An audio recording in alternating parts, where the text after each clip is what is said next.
Just enough taters, Uncle Jed? Don't hardly look it, Jethro. Well, a pink, pretty near 2 dozen.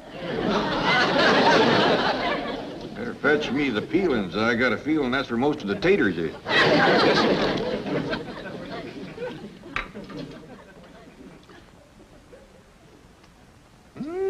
Doggies. How's it taste, Uncle Jed? Pitiful. Maybe them peelings will help. Dump them in.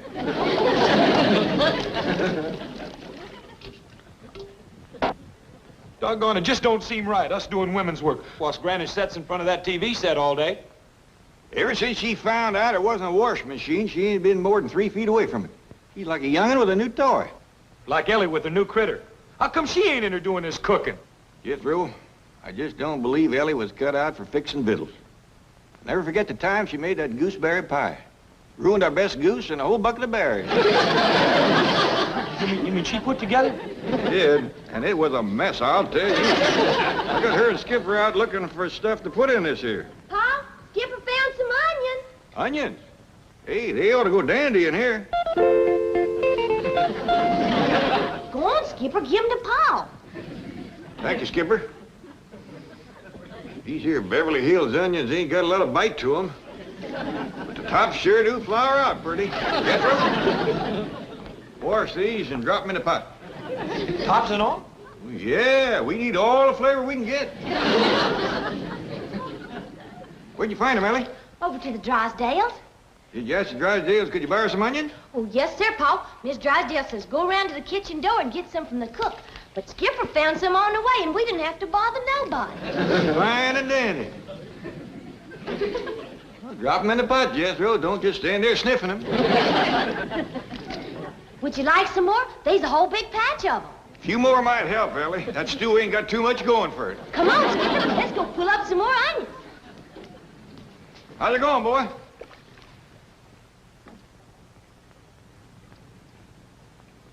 Better? Still pitiful. Even these onions ain't doing nothing. We just got to get Granny to help us. You ain't gonna pry her loose from that TV set now. This is the time her favorite is on. You mean that big strapping cowboy star? That's right. Marshal Quirt Manley, 2-gun tamer of the Wild West. Look out, Quirt! Them rustlers are sneaking up behind you, fixing to shoot you in the back. Look out! Ooh, they got you. Ooh, they got you again.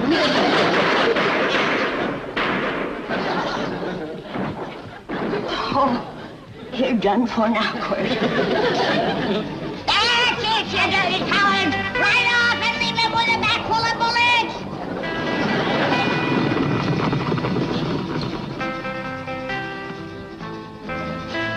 Attaboy, Quirt, after him! Get him! Catch him, Quirt! I can tell you where they's headed, Quirt. To town to hide in the saloon. Granny. Shh! It won't do you no good to hide in that saloon, you dirty yellow cowards! Quirt will find you, he'll get you! Granny, Shh! Yonder comes Quirt, riding like the wind! That's it! That's where they are, go get 'em! It won't do you no good to hide in that saloon. I told Quirt where to look. Say your prayers, yellow bellies. I'm coming in. is he gonna tackle that whole saloon full of bad men all by himself? You betcha. Quirt Manley don't need no help. Even with 30 or 40 bullets in him, he's more than a match for... He's lighting into him.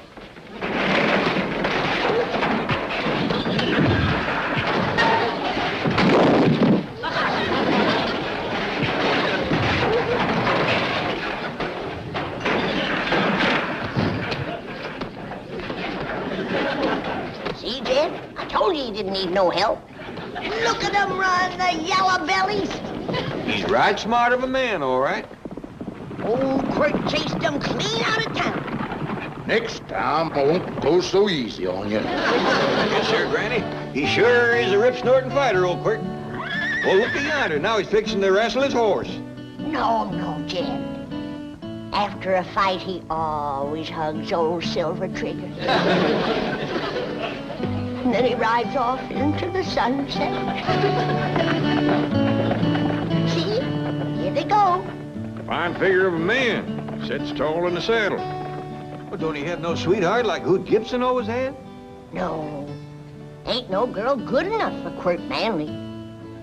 He only loves his horse and his dog. Him and Elly sure hit it off. Both of them being fond of critters and neither one of them having a sweetheart. Yonder goes the man for Elly May. If he can tame the whole Wild West, I reckon he can tame one wild girl. Leastwise, he'd have a fighting chance. Whereabouts would a fella go to find old Quirt?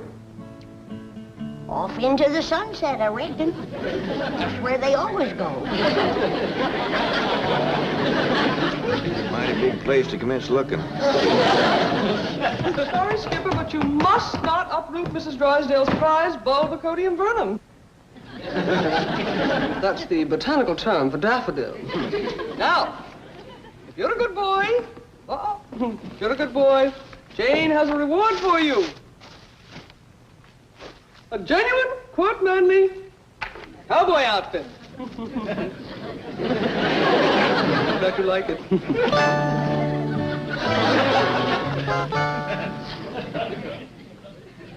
Oh, howdy, Miss Jane. Greetings, Jethro. And how is my strong, handsome, manly hero today? Well, you'll have to ask Granny. She's the one that watches him.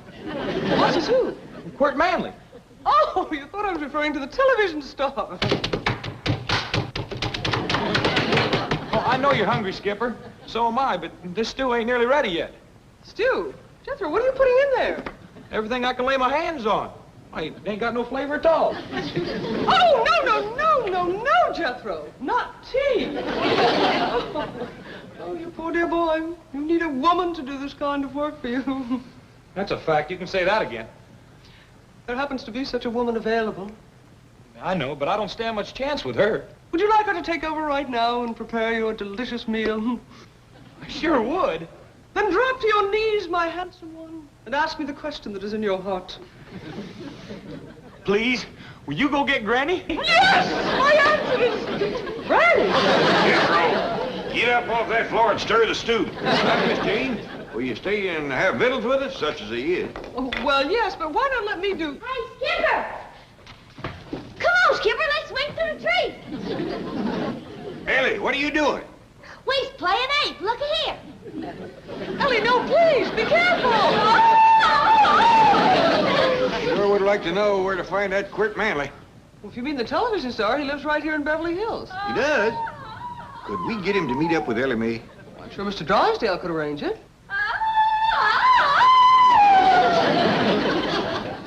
I sure wish he'd hurry. That little monkey's liable to get himself hurt.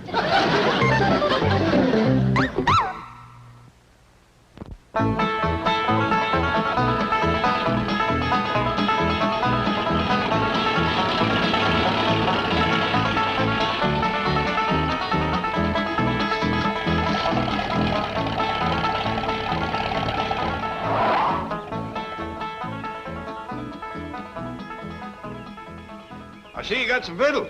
Well, yes, sir, Uncle Jed. Told the fella down at the store about Granny watching TV all day instead of cooking. So he sold me these TV victuals, all packaged up and ready to eat. Well, that's fine. Now, when Quirt Manley gets here, we got something else to offer him besides that pitiful stew. Is Quirt Manley coming here? That's right. Now, I want you to get the truck around back so when he rides up here, his horse won't shy at it. Yes, sir. And see your guns clean good. We'll ask him to give us some shooting lessons. But we know how to shoot. Not like that, rascal. Granny says he can drop 7, 8 rustlers with one shot. That ain't all. He's got a couple 6-shooters that shoot all day without reloading. Well, I can't wait to meet that rascal.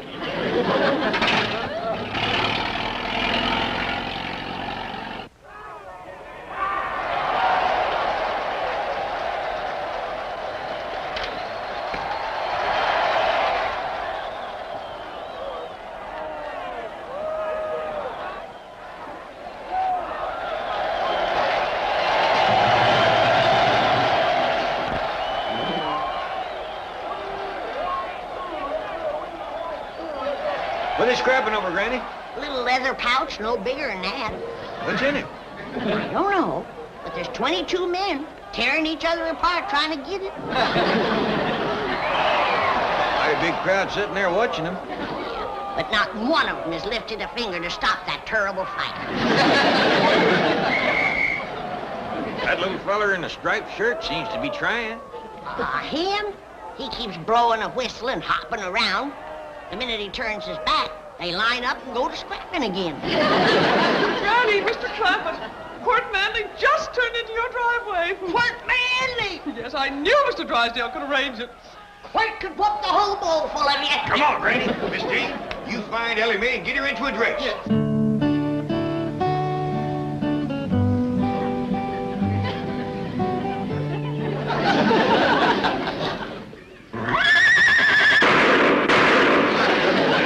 That's Quirt, all right. I'd no silver triggers in any place. What about them 2 gunshots? Brace yourself, Jed. We're liable to find 30 or 40 rustlers laying out front.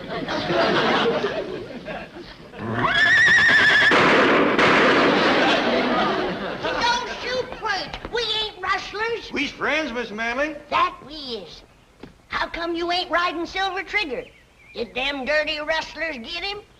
We'll have to find him, but I ain't no Quirt Manley. Jed, there's only one man like him. Why, he's the biggest, the bravest, the fightingest, the strongest, the hard-ridingest, and the straight-shootingest man alive. Are you people putting me on? Who said that? Somebody back here? That you spoke, Mr. Manley?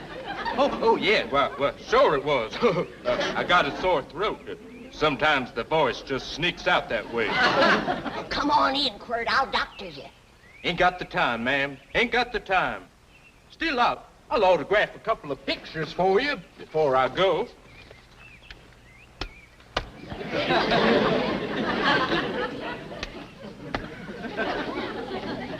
There you are.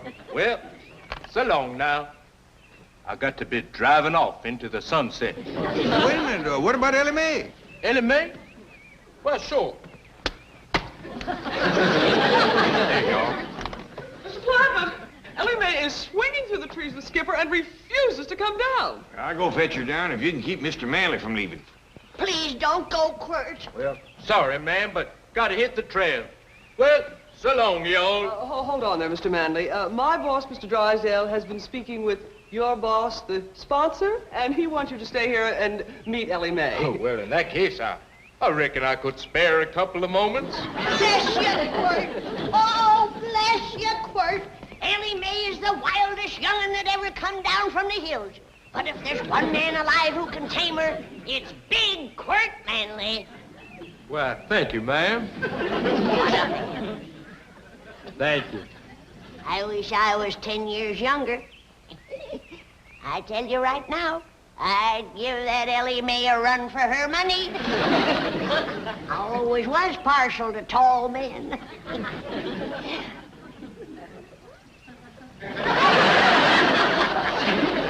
Come on, you and me are gonna heft a jug together. Oh, I know you don't drink, but it won't hurt you to fall off the wagon just once. Elly May, I don't want no more arguments from you. You get up them back stairs and change into a dress. Well, why can't I wear cowboy clothes like Quirt Manley? Because a man like Manley wants a woman that's womanly now. Jethro, what are you pouring into the stew? Cornmeal. Gives it some body.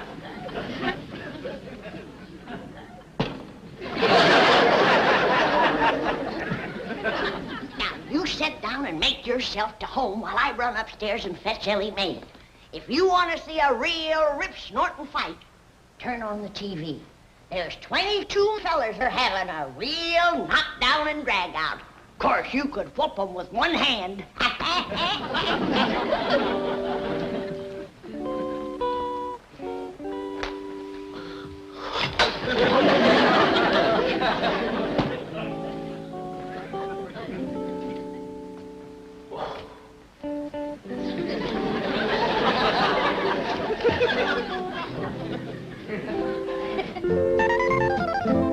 Lovely, Elly May. Simply lovely. Here. I'll go the back way and get your father.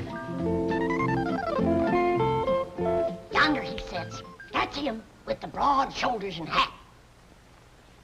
fall in the chair, don't he? Sure does, Granny. Wait till he stands up. Your heart will jump right into your mouth.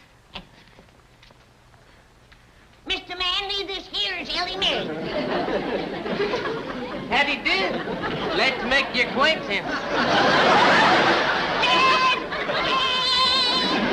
Dad! The rustlers must have jumped first whilst we were out. Look, look! We gotta catch him, Granny. They done run off with the best part of it.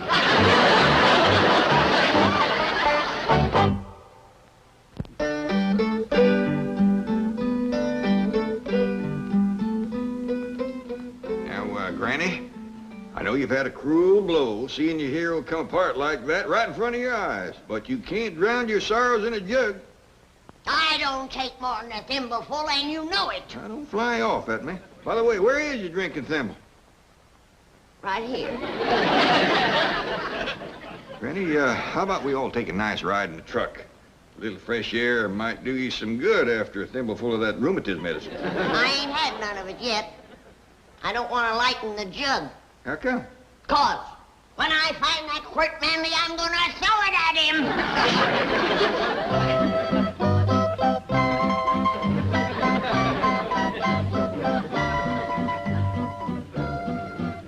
Gee, that's the first time I've ever seen a swimming chicken. Shucks, that's nothing. I got a cat that swims, too. And a rooster that plays dead, a dog that climbs trees, and a turkey that shakes hands. My goodness, I just love animals like these. That is, the little ones. Big animals like horses kind of scare me. But you ride like the wind on TV. Oh, that's not me, Elly May. That's my double. He does my riding, shooting, fighting, falling off cliffs and things like that. I have another double who does the deep voice for me. I call him my double-double. What do you do, Mr. Manley? Oh, please, Elly May. Call me Henry. That's my real name, you see. I'm only on the show because my father's the sponsor.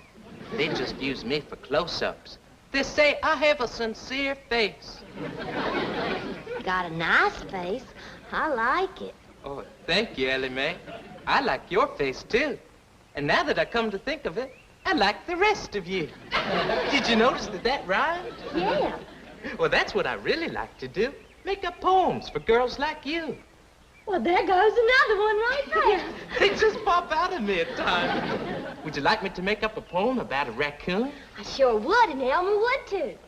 Very well. I like the raccoon because he is so filled with goodness and generosity. Well, look how he gives us his skin for use on our garments and other apparel. In addition, raccoons act natural and don't put on airs, as do skunks and old turnips. You're up, Granny. Someone here to see you. Well, I don't want to see him. He reminds me of Quirt Manley. Oh, he's a heap more of a man. Handles a gun a heap better, too. He's the one that ought to be on TV.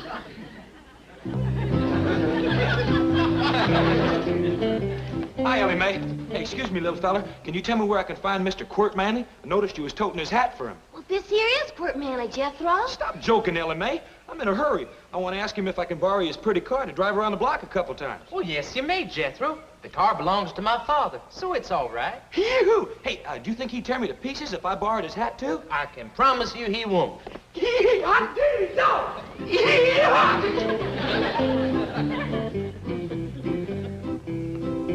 Mr. Manley, could I have a word with you, please?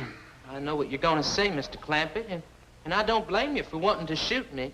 Oh, ain't nothing like that at all. I just want to talk to you about Granny. Guess I must have been a terrible disappointment to her. She is a mite let down, but I think we can pull her out of it if we all tug together. Now, first off, I'm going to learn you how to shoot a gun, and Elly here is going to learn you how to fight. I'm afraid of guns, but I might like learning to fight.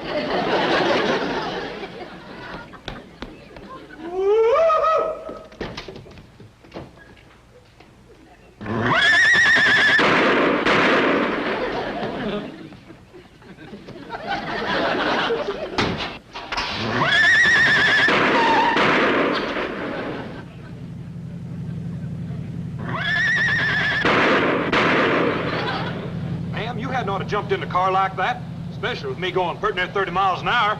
I'd do anything to sit next to Court Manley. But my name ain't Quirt Manley. Don't think you can fool me. I've seen you on television. And I've dreamed of the day when I could get close enough to throw my arms around you and kiss you. My darling Court. But honest, ma'am, my name is... Your name is what? My name is Kurt Manley. Don't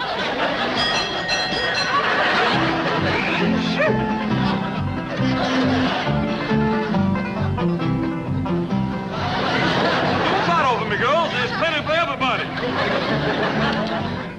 I tell you, Granny, that little feller is a crack shot.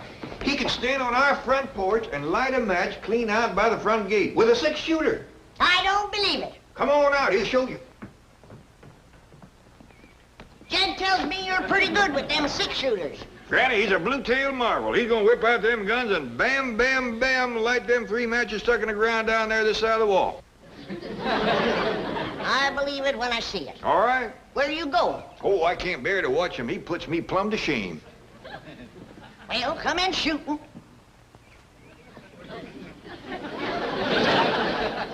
You count to 3, and I'll draw and fire. 1, 2, 3. Well, I gotta admit, that's pretty good. Why, you ain't even drawed your guns, you little faker, you! Granny, hold on! That little sawed-off faker out of here! But Elly's right fond of him. You see, Granny, some heroes is fighters and some heroes is lovers, and I reckon that little cowboy is a lover. Oh, gosh.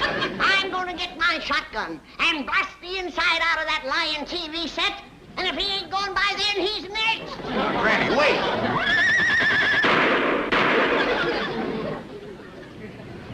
Hey, look at there! Look at what I got! Jethro, where'd you get all these girls? Well, they think I'm a rich TV star. Say, if you girls cotton the money, I'll show you how you can divide up that whole roll. He's a little cowboy inside there. All you gotta do is go in there and make a big fuss over him and take on about how cute he is. Will you do it? Sure. Let's go. Where are we going? Come on.